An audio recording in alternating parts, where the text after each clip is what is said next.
Hey adventurers, I'm back. I'm sorry, I know it's been a little bit. Things were going on and I'll explain some of that, especially about my foot. Some of it I may not talk about, but I just wanted you to know that I missed talking to you guys, and the entire time I wanted to share my struggles with you guys and bring it all up to you, and I couldn't because of big decisions being made. So I'm sorry that it took so long for me to be able to share this news with you and talk to you guys about it. But I'm back now, very excited to keep these videos rolling. So first things first, a foot update. So for those of you that have seen my past videos, you already know that my second day in China, I fell and ended up in the hospital with my foot hurt. So the doctors said they thought I had some ligaments maybe that were injured, but that there was no break in my foot since they did an x-ray and nothing was broken. So I continued to walk on that foot for 3 months. I have a very high pain tolerance. It was excruciating, but honestly, I just thought that's how ligament injuries work and that it would go away eventually and that it would just stop. So I walked on it for 3 months, not knowing what was actually wrong with it. And then we took the Fangdu trip, and the next day, I couldn't walk. I couldn't leave bed. My foot was swollen, bruised, and painful. And I said, I need to listen to my friends and family. I need to go to the international doctor and get more extensive tests run. So I went to the international doctor, and lo and behold, they find a really bad fracture in my foot in addition to the ligaments being super agitated. My foot had been fractured and I had been walking on it for 3 months.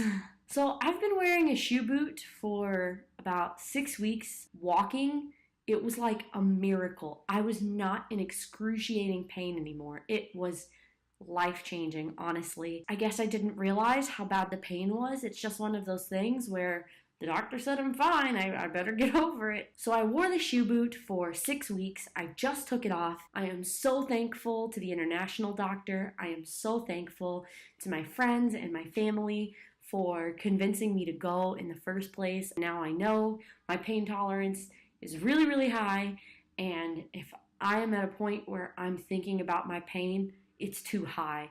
I need to go to a doctor. Alright, so now for the important stuff that I've been wanting to share with you and wanting to get off my chest and talk to you about, but I haven't been able to until now. As you may have guessed from the title of this video, yeah, I am moving. I was offered this incredible position in Guangzhou. It's about 2 hours outside of Hong Kong at an international kindergarten. I'm going to be a homeroom teacher where I also have story time and some drama teaching, and the salary that they offered me was really good, and it's just basically everything I could have wanted from a teaching opportunity right now. So I'm still staying in China, but I'm leaving Chongqing and I'm moving to Guangzhou. Alright, so I know one of your questions is going to be, are you going to miss Chongqing, and are you going to miss your friends and everyone you've met there? Absolutely. I could not have come to a better city to start this international journey. Honestly, this city has been so incredible. It's warm and welcoming. Warm both literally and figuratively, because it's been real hot until now.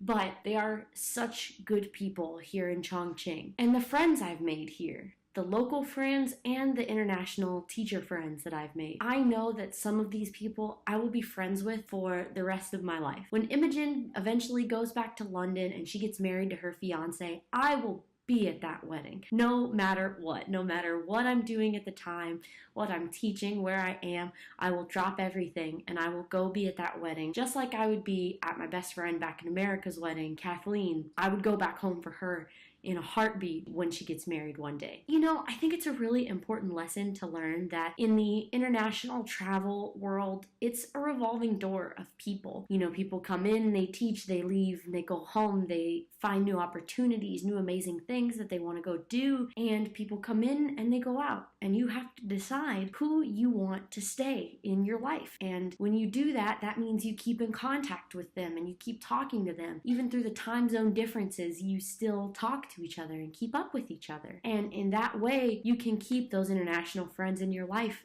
forever. And honestly, you will meet people from all over the world that are the most inspiring, incredible people that you will want to keep up with for the rest of your life. So, yes, I will miss Chongqing and I will miss my friends, but if you think for one single second I'm letting any of them fall out of contact with me, you're wrong. They are going to be in my life forever. They cannot get rid of me that easily. So, on a more serious note, I know that some people will want to know if I'm leaving because I'm unhappy or dissatisfied with the job I was doing or anything like that.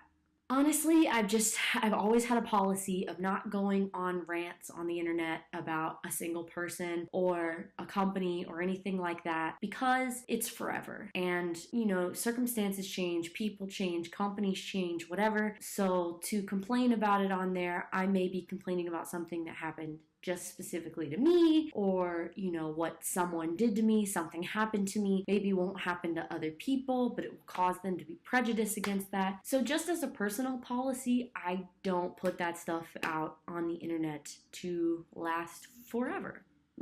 So, am I unhappy? Am I dissatisfied with things? Yes. Do I regret the move or anything I've done thus far? Absolutely not. I would not change this experience for the world. I'm so glad I came here. I don't regret coming here whatsoever. It's been awesome. And I think it's pretty telling that I'm moving to Guangzhou to keep working. It's not like I want to leave China. So if your concern is, oh, I'm moving to China and I feel like Cameron regrets it already. No, that's not the case. That's not what's going on. Don't worry. You will love it here. If you're prepared to come here like I was, you will love it. I promise.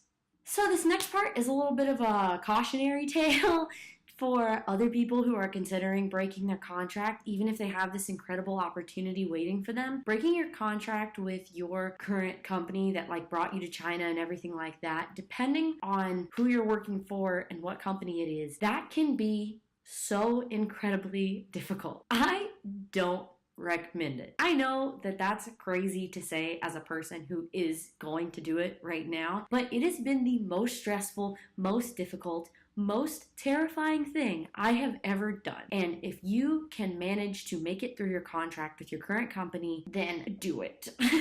So, basically, one of the things that's been going on that I will talk about, the part that has been the most stressful for me, is that the company that I work for will not transfer your residence permit, work visa stuff. They will not transfer that under any circumstances. What that means is they turn all your working permits and everything back into a stay visa for 30 days. So it's basically like you're a tourist to get home in those 30 days. Some companies will transfer stuff. There's all sorts of paperwork and things that you can do to just transfer your residence permit. However, my company, just specifically because of issues in the past and things like that, they turn it into a stay visa no matter the situation. And from all this super fun research I've done, it shows that you pretty much always have to leave the country to get a new working visa. So you have to leave and come back. Previously, when this was an issue, people would just go to Hong Kong because it's its own government kind of thing. You go to Hong Kong, get it taken care of, and you come back. Not difficult. However, as my current company keeps terrifyingly reminding me, they are cracking down on people being able to go to Hong Kong and come back, and a lot of times they make you go home, home, and then come back. So when I found out that I might have to find a way to afford a plane ticket home and then all the way back just to be able to take this opportunity and to do all my paperwork again and all this stuff, it would take months. That opportunity that is so incredible would be gone. There's no way that they could hold the position for that long because I'm basically a fill-in teacher. I'm going to be teaching from November to, I believe my contract is up in July. It's either June or July. But so if they had to wait for all of my paperwork and to do all that again, that would take months. That job would be gone, and I would be all the way back home, probably with no money to be able to get back to China and continue this incredible adventure. But honestly, this opportunity is too good to pass up. I haven't gotten anywhere by being scared and timid and not going for things. It wouldn't have been put in my path if it wasn't what I was supposed to do. This process has been a lot. There has been stumbling block after stumbling block, some placed in my way on purpose, and some of them are things that just happen.